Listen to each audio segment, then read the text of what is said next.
Hello, hi, I'm Shreyasi here, and I'm representing the Attract Academy facilitator today.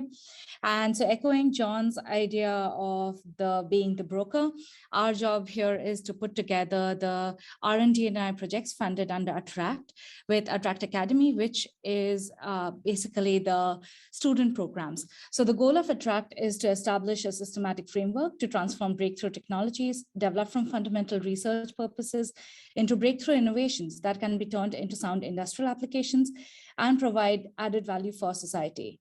And the Attract Academy supports this goal by bringing together universities and innovation ecosystems with the R&D&I projects funded under Attract.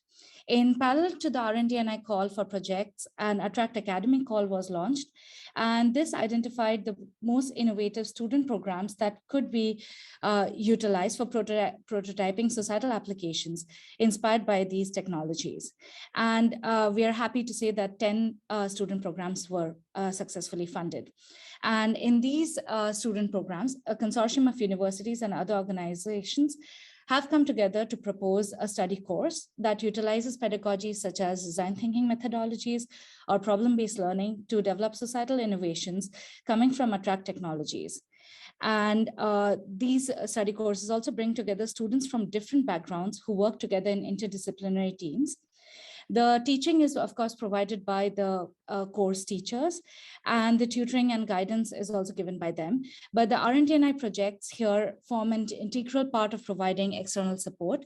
And because the projects are based on the technologies that are being developed by the R&D&I projects, it is great to have that feedback coming from them and have it in line with the technology that's being developed.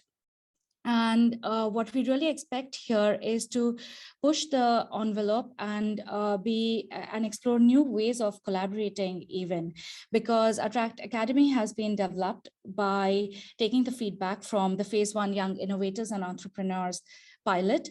And here the work done by students, and these are master's level students that we're talking about, actually informed the research path of the R&D&I project in question. So we would urge you to actually explore these new ways of collaborating together and coming up with the best breakthrough applications for these R&D&I projects together. And with that, I would like to hand over to the student programs that have been actually funded.